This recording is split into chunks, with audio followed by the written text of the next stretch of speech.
Hello dear student, स्वागत है आप सभी का टारगेट गुरुकुल पर। एक बार फिर से हम देखेंगे नेशनल पीजी कॉलेज जो कि आपका लखनऊ में स्थित है। ये यूनिवर्सिटी ऑफ लखनऊ से एफिलेटेड है। यहाँ पर आप देख सकते हैं कि ऑटोनॉमस कॉलेज है, ठीक है, college of university of Lucknow, ठीक, एफिलेटेड है लेकिन एक ऑटोनॉमस कॉलेज है। और ये जो अपने एडमिशन लेता है ना, वो इंट्रेंस एग्जाम के थ्रू लेता है, और जो इसका इंट्रेंस एग्जाम होता है वो नेशनल पीजी कॉलेज खुद कंडक्ट कराता है, ठीक है। तो खुद का एक इंट्रेंस एग्जाम कराता है जिसके थ्रू यहाँ पे एडमिशन प्रोसेस होता है। चाहे आप यहाँ पे यूजी से करना चाहें या फिर आप यहाँ से पीजी करना चाहें, इंट्रेंस एग्जाम के थ्रू आपको यहाँ पर प्रवेश मिलेगा। उसी के पूरे कंप्लीट प्रोसेस पे चर्चा करेंगे, और साथ ही साथ हम एक बहुत ही महत्वपूर्ण टॉपिक पे बात करेंगे। आप लोगों के बहुत कमेंट आ रहे थे काफ़ी बच्चों के, सर हमारा सिलेबस क्या होगा, सिलेबस में हमें क्या क्या पढ़ना होगा इंट्रेंस एग्जाम के लिए, उस पर भी बात करेंगे, ठीक है। तो सबसे पहले हम यहाँ पर देखते हैं कि अभी कब तक आप यहाँ पे फॉर्म वगैरह भर सकते हैं, ठीक है। तो यहाँ पर आप देख सकते हैं कि इसने अपने जो फॉर्म है वो जारी किए थे 4 मार्च से, ठीक है। 4 मार्च 2024 को इन्होंने अपने फॉर्म जारी कर दिए थे। Start date for online application form, online जो एप्लीकेशन फॉर्म है उसकी डेट 4 मार्च से स्टार्ट हो गई। बीए हो, बीएससी हो, बीकॉम हो, एमए, एमएससी, एमकॉम, ठीक है। अगर आप पीजी करना चाहते हैं, अगर आप यूजी करना चाहते हैं तो 4 मार्च से स्टार्ट हुआ। और इसकी जो लास्ट डेट है वो है आपकी यहाँ पर बीए, बीएससी, बीकॉम 31 मई, ठीक है। अगर आप प्रोफेशनल कोर्स से करना चाहते हैं उसकी भी 31 मई है। अगर आप पीजी करना चाहते हैं तो उसके लिए भी 31 मई लास्ट डेट है, ठीक। अब हम देख लेते हैं कि इसने जो अपनी tentative date sheet entrance test के लिए जारी की है वो क्या है। अभी हम सिलेबस पे चर्चा करेंगे आगे। यहाँ पर देखिए, ये जो डेट शीट इन्होंने जारी की है, इंट्रेंस टेस्ट डेट वो टेंटेटिव है, ठीक है। बीए का जो आपका एग्ज़ाम बता रहे हैं वो बता रहे हैं कि 26 जून को आपका एग्ज़ाम होगा, ठीक है। टाइमिंग भी यहाँ पे दी है 11 बजे तक, 11 बजे से। बीएससी मैथमेटिक्स का भी 26 जून को है।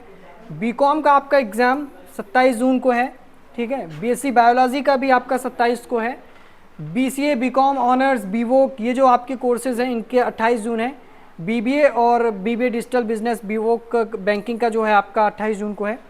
और बीएजेएमसी का जो कोर्स जो आपका है उसका भी एग्ज़ाम आपका 28 जून को यहाँ पर एक्सपेक्टेड है, ठीक है। एक्सपेक्टेड बता रहे हैं, मतलब अभी कंफर्म नहीं है, फाइनल डेट नहीं आई है, ये टेंटेटिव है, यानी इसमें इस डेट शीट में बदलाव संभव है, हो सकता है, ठीक। जैसे अपडेट आएगी टारगेट गुरुकुल सब्सक्राइब कर लीजिएगा, वहाँ पे हम आपको पूरी अपडेट टाइम टू टाइम देते रहते हैं, आपको मिल जाएगी, ठीक है। अब हम बात कर लेते हैं नेक्स्ट कि इसका एलिजिबिलिटी क्राइटेरिया क्या रहेगा, मतलब क्या योग्यता होनी चाहिए कि आप इस इंट्रेंस एग्ज़ाम के लायक हैं, काबिल हैं, ठीक। तो यहाँ पर दिया हुआ है एलिजिबिलिटी क्राइटेरिया सभी का। अगर आप बीए करना चाहते हैं तो आपका यहाँ पे passed in any discipline with minimum 45% marks in aggregate at +2 level. जहाँ जहाँ +2 लिखा है इसका मतलब है कि इंटरमीडिएट की बात कर रहा है, यानी कि 12th लेवल तक का आपको यहाँ पर इतना मार्क्स होना चाहिए। 45% मार्क्स आपका क्लास 12 तक होना चाहिए, ठीक है, आप पास हो इंटरमीडिएट। बीकॉम में आपका कॉमर्स साइड से होना यहाँ पर है, ठीक है। और साथ ही साथ अगर आप कॉमर्स से नहीं है तो आप मैथ्स या इकोनॉमिक्स आपने पढ़ी हो, ठीक है, with minimum 50% marks in aggregate at +2 level, ठीक है। अगर आपने कॉमर्स साइड से, यानी कि हाई स्कूल के बाद आप सेलेक्ट करते हैं अपनी स्ट्रीम, चाहे आर्ट हो चाहे आपकी कॉमर्स हो या साइंस हो, तो अगर आप कॉमर्स स्ट्रीम से रहे हैं तब तो आप इसके लिए अप्लाई कर सकते हैं बीकॉम के लिए, या फिर आप मैथ आपका विषय रहा हो, आप इकोनॉमिक्स विषय रहा हो, और 50% यहाँ पर डिमांड है कि मार्क्स आपके यहाँ पे इंटरमीडिएट में रहे हों, ठीक। फिर बीएससी की बात करते हैं। बीएससी में भी थोड़ा क्राइटेरिया इसका चेंज है कि आप पास तो हुए हो लेकिन वो साइंस स्ट्रीम से हो, ठीक है, साइंस आपका रहा हो सब्जेक्ट, विद मिनिमम 50%, यहाँ पे भी 50% मार्क्स आपके कंपलसरी हैं जो कि इंटरमीडिएट लेवल तक होने चाहिए। आप बीबीए करना चाहते हो, 10+2 आपका पास होना चाहिए, ठीक है। 10+2 का मतलब वही है कि आप इंटरमीडिएट क्लियर कर चुके हो, ठीक है, 50% मार्क्स से एट एग्रीगेट लेवल। फिर बीसीए की बात करें तो यही है, 50% मार्क्स आपका होना चाहिए विद मैथमेटिक्स कंप्यूटर एज, या तो मैथमेटिक्स या कंप्यूटर में कोई एक आपका सब्जेक्ट भी कंपलसरी होना चाहिए, ठीक है। बीकॉम ऑनर्स इसी प्रकार बात करें तो आपका 10+ पास्ड होना चाहिए, वो भी डिसिप्लिन विद मिनिमम 60%। यहाँ पे जो परसेंटेज है वो आपका बढ़ा हुआ है, 60% आपका होना चाहिए। Aggregate at +2 level with either commerce, economics और मैथमेटिक्स, यानी कॉमर्स हो, इकोनॉमिक्स हो या मैथमेटिक्स हो, इनमें से कोई एक आपका रहा हो और आप 12th अपना 60% मार्क्स से पास किए हों, ठीक है। और भी कोर्सेज हैं बाकी अगर हम एमकॉम की बात करते हैं, अगर आप पीजी करना चाहते हैं तो पास इन कॉमर्स, वैसे ही आपको कॉमर्स साइड से पास होना है 45%, लेकिन यहाँ पे यूजी लेवल पे आपको पास होना है। वहाँ तक अभी आपने 12th लेवल तक देखा था, यहाँ पर आपका अंडर ग्रेजुएट प्रोग्राम आपको पास होना चाहिए 45% मार्क्स से, ठीक है। फिर इसके बाद एमए आपका आता है, एमए भी आपका यहाँ पर 45% रिक्वायर्ड है, ठीक है। एमए एमएससी करना चाहते हैं और बाकी ये सारे कोर्स। ये तो आपका एक एलिजिबिलिटी क्राइटेरिया रहा कि क्या क्या आपको यहाँ पर कितना रिक्वायर्ड है एडमिशन एंट्रेंस एग्ज़ाम देने के लिए, ठीक है। अब हम आगे बात करते हैं, कि आखिर इसका सिलेबस क्या रहेगा, क्योंकि सिलेबस को लेकर के बच्चे बहुत ज़्यादा कंफ्यूज रहते हैं। सर हमें सिलेबस नहीं पता है नेशनल पीजी का, क्या सबको सारे सब्जेक्ट पढ़ने हैं, सिलेबस आप लोगों को नहीं मिल पाता है। इसका यहाँ पे ब्राउज़र है, उसमें हम देखेंगे। तो एकदम लास्ट तक बने रहिएगा, सारी चीज़ें हम बहुत ही अच्छे से डिटेल में यहाँ पर चर्चा करेंगे और बिल्कुल भी मतलब टेंशन लेने की ज़रूरत नहीं है। टारगेट गुरुकुल आप सभी के साथ है। यहाँ पर देखिए जनरल इंस्ट्रक्शंस दिए हुए हैं, general instructions for admission test, ठीक है। The question paper shall consist of 100 multiple choice question, यानी कि टोटल नंबर ऑफ जो एमसीक्यू होगा आपका वो 100 क्वेश्चन का पूरा पेपर आपका तैयार किया जाएगा, ठीक है। Consist of 100 multiple choice question, और जो क्वेश्चंस होंगे आपका एमसीक्यू, यानी कि जो पैटर्न होगा वो एमसीक्यू पैटर्न पे आपका एग्जाम होगा, 100 क्वेश्चन आपसे पूछेगा, ठीक है। The question paper shall be both in Hindi and English, यानी कि दोनों मीडियम में होगा। सर किस मीडियम में हम पेपर अपना कंडक्ट करेंगे, आपके पास हिंदी भी रहेगा इंग्लिश भी रहेगा, दोनों मीडियम में आपका पेपर रहेगा। Sorry, the question shall be based on the syllabus of 10+2, ठीक है। यानी कि जो सिलेबस होगा, साफ साफ यहाँ पर जिक्र कर रहा है सर, साफ साफ जिक्र है कि जो सिलेबस होगा वो 10+2 यानी कि 12th लेवल तक का होगा। 10+2 मतलब 12th लेवल तक का आपका, यानी इंटरमीडिएट लेवल तक का आपसे डिमांड करेगा कि आपको वो चीज़ें आपके सिलेबस में हैं वो आपसे पूछी जाए, ठीक। नेक्स्ट है आपका out of 100 questions 50 shall be, अब यहाँ पर देखिए, हाँ ये ईच क्वेश्चन शैल कैरी 1 मार्क, यानी कि यानी 100 क्वेश्चन है आपके, उस 100 क्वेश्चन में से हर एक क्वेश्चन आपका 1 नंबर का होगा, यानी कि 100 नंबर का आपका पेपर होगा। टोटल मार्क आपके 100 यहाँ पर कैरी करेगा। ये चीज़ आपकी क्लियर हुई, ठीक है।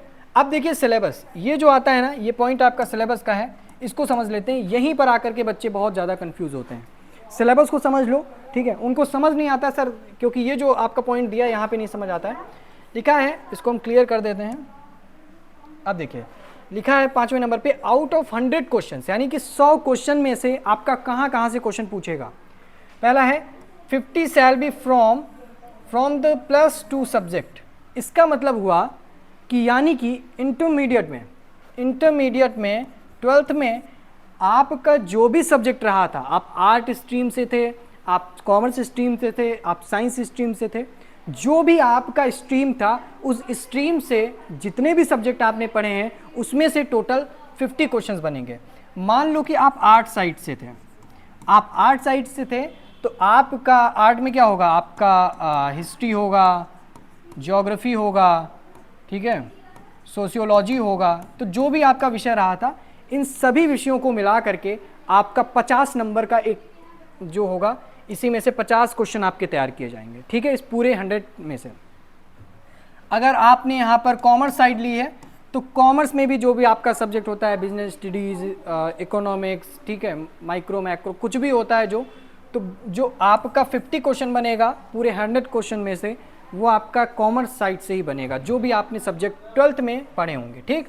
अब अगले देखो 20 क्वेश्चन, यानी इसी प्रकार साइंस में भी आपका रहेगा 20 फ्रॉम जनरल स्टडीज़, यानी कि जो 20 आपका रहा है ना, 20 फ्रॉम जनरल स्टडीज़, यानी कि जनरल स्टडीज़ से आपका यहाँ पर क्वेश्चन बनेगा, जो कि 20 क्वेश्चन आपका यहाँ पर होगा।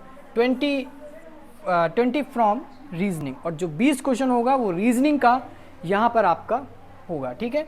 और एप्टीट्यूड, और साथ ही साथ आपका रीजनिंग के साथ एप्टीट्यूड भी यहाँ पर इन्वॉल्व है। ये चीज़ क्लियर हुई।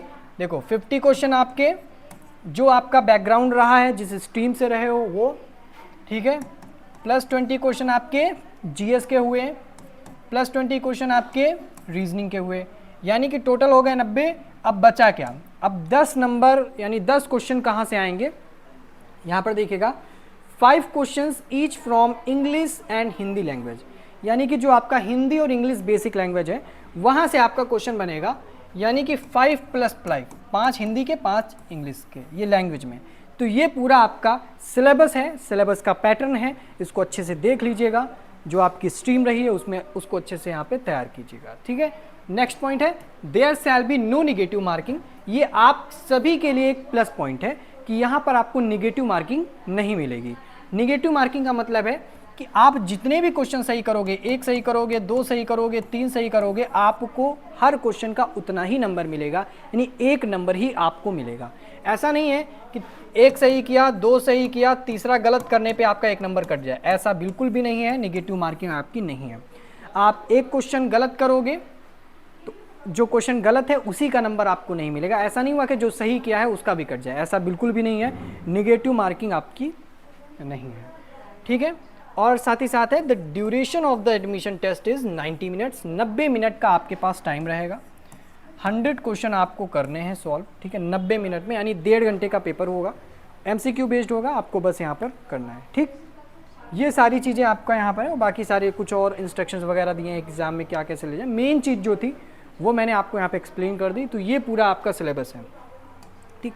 लेकिन अब बात करते हैं, बात सर हम पढ़ें कहाँ से, सिलेबस बता दिया, एलिजिबिलिटी बता दिया, लेकिन अब सिलेबस का डाउट क्लियर हुआ, सब पढ़े कहाँ से। तो पढ़ने के लिए एक छोटा सा काम करिएगा आप लोग, जहाँ पर हैं आप टारगेट गुरुकुल पर, टारगेट गुरुकुल मोबाइल ऐप को जरूर डाउनलोड कीजिएगा। और जब टारगेट गुरुकुल मोबाइल ऐप को डाउनलोड करेंगे, डिस्क्रिप्शन बॉक्स में लिंक होगा, वहाँ से कर सकते हैं, गूगल प्ले स्टोर से कर सकते हैं, जा करके आप अपने स्ट्रक्चर्ड वे में जो आपका पूरा एक कोर्स तैयार किया गया है उसे ज्वाइन कीजिए, और ज्वाइन करके अपने एंट्रेंस एग्ज़ाम की जो तैयारी है उसको आसान बनाइए, ठीक है।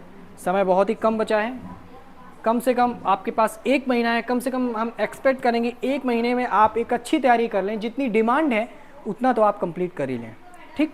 तो ये पूरा आपका सिलेबस था, ये पूरी चीज़ें थी तैयारी के लिए, टारगेट गुरुकुल मोबाइल ऐप को डाउनलोड कर लें।